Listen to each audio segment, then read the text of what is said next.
Hello students, कैसे हैं आप सभी। आई होप आप सभी अच्छे होंगे।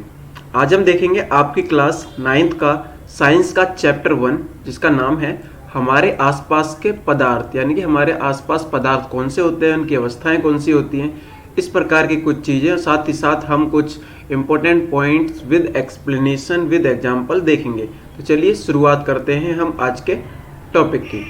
सबसे पहले है पदार्थ। तो पदार्थ किसे कहते हैं, जैसा कि जो वैज्ञानिक है उन्होंने कहा है कि प्रत्येक वस्तु जिस पदार्थ से बनी होती है उसे पदार्थ कहा जाता है। ठीक है, प्रत्येक वस्तु यानी कि हर एक वस्तु ही अपने आप में एक पदार्थ है, उसे पदार्थ कहा जाता है। ठीक है, जैसे पत्थर, बादल, पौधे। ठीक है, इस प्रकार से बहुत सारे अलग अलग पदार्थ होते हैं, लेकिन इन पदार्थों को इनकी अवस्थाओं के आधार पर कुछ भागों में बांटा जाता है।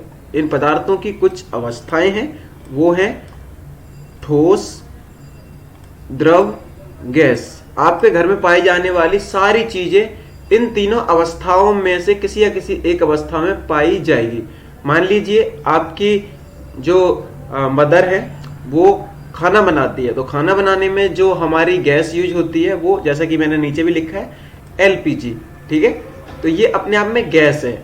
ठीक है, तो यहाँ पर ये जो पदार्थ है ये कौन सा पदार्थ होगा, गैस। ठीक है, इस तरीके से ही जैसे कि और कोई पदार्थ है, जैसे कि हम सौंफ को लेते हैं, यानी कि साबुन। साबुन क्या है, ठोस है। ठीक है, तो इस तरीके से द्रव को देख सकते हैं, जो पानी है वो अपने आप में द्रव है। ठीक है, अब आगे चलते हैं। अगला है विसरण।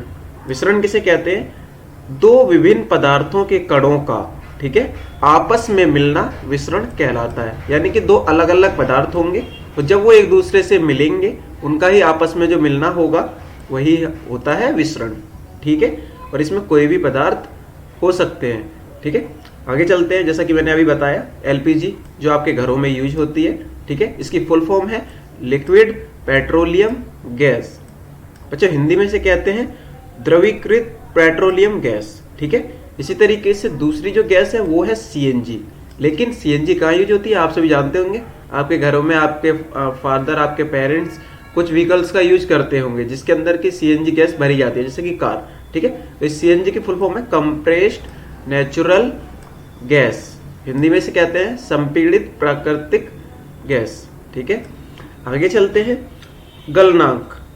गलनांक क्या होता है, जिस तापमान पर ठोस पिघलकर द्रव बन जाता है। ठीक है, ठोस पिघलकर द्रव बन जाता है, और यहाँ पे बात हो रही है तापमान की, पर्टिकुलर तापमान की, वह इसका गलनांक होता है। यानी कि वही तापमान इसका गलनांक होता है। जैसे कि बर्फ का जो गलनांक है वो है 273.16 के मीन्स होता है केल्विन। बच्चों जो टेम्परेचर होता है उसको हम या तो के से मेजर करते हैं। ठीक है, ठीक है, केल्विन। तो इस तरीके से 273.16 के टेम्परेचर पर अगर हम जो बर्फ है उसके सामने लाएंगे इस टेम्परेचर को, तो वो अपने आप सीधा द्रव बन जाता है।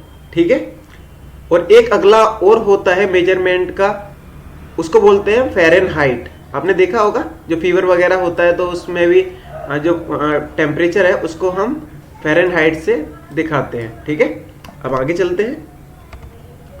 अब है क्वथनांक। क्वथनांक किसे कहते हैं, यानी कि वायुमंडलीय दाब पर वह तापमान जिस पर द्रव उबलने लगता है, यानी कि बॉयल होने लगता है। ठीक है, इसे क्वथनांक कहते हैं। जैसे कि जल का क्वथनांक 373 के है। ठीक है, आपने गर्मियों में जरूर पानी गर्म करा होगा, करते होंगे नहाने के लिए। तो जब उस पे एक पर्टिकुलर टेम्परेचर अगर आप उसको 373 के देंगे तो वो खाली गर्म नहीं होगा बल्कि बहुत ज्यादा वो उबलने लगेगा। ठीक है, आगे चलते हैं। अगला है ऊर्ध्वपातन। ऊर्ध्वपातन में क्या होता है कि जो पदार्थ है वह द्रव अवस्था में परिवर्तन हुए बिना, ठीक है, द्रव में नहीं होता, बिना ठोस अवस्था से सीधे गैस अवस्था में, ठीक है, और वापस फिर ठोस में बदलने लगता है। और इसी प्रक्रिया को हम कहते हैं ऊर्ध्वपातन। ऐसे नॉर्मल प्रक्रिया क्या होती है, जैसे कि मान लीजिए आप पानी है, ठीक है, तो इसका जो ठोस अवस्था होती है वो होती है बर्फ। बर्फ से फिर वो पिघल के द्रव बनता है और फिर उसके बाद अगर उसको और ज्यादा टेम्परेचर मिलता है जो रिक्वायर्ड है, फिर वह पूरा भाप बन के उड़ जाता है। तो इस तरीके से वो पहले ठोस द्रव गैस बनता है। लेकिन यहाँ पर क्या हो रहा है, यहाँ पे जो पदार्थ है वो पहले ठोस अवस्था में है और फिर उसके बाद सीधा वो द्रव में आ ही नहीं रहा, वो सीधा गैस में जा रहा है और फिर वो उसके बाद पुनः ठोस के अंदर बदल रहा है। और इसके कुछ उदाहरण हैं, ठीक है, जो सीधा ठोस से गैस बनते हैं और फिर दोबारा से ठोस बनते हैं, जैसे कि यहाँ पे कपूर है और अमोनियम क्लोराइड ऊर्ध्वपातन के कुछ प्रमुख उदाहरण हैं। ठीक है बच्चों, आगे चलते हैं। वाष्पीकरण। वाष्पीकरण क्या होता है?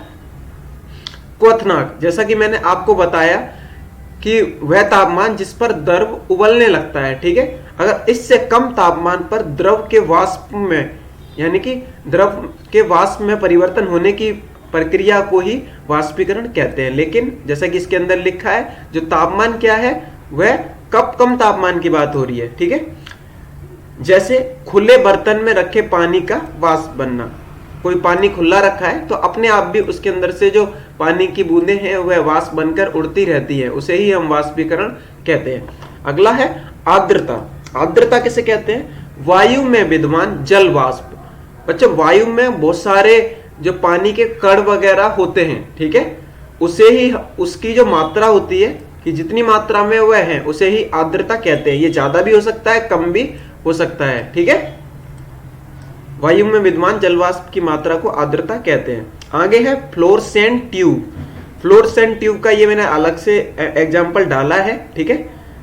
फ्लोरेसेंट ट्यूब जो होती है उसके अंदर हीलियम गैस होती है और साथ ही साथ जो नियॉन बल्ब होता है उसके अंदर भी नियॉन गैस पाई जाती है। तो इस तरीके से जो आपका फर्स्ट चैप्टर था हमारे आसपास के पदार्थ, इसकी कुछ प्रमुख जो बातें थी वो हमने जान ली है। एक नई वीडियो के साथ हम फिर मिलेंगे आप सबसे, तब तक के लिए नमस्कार।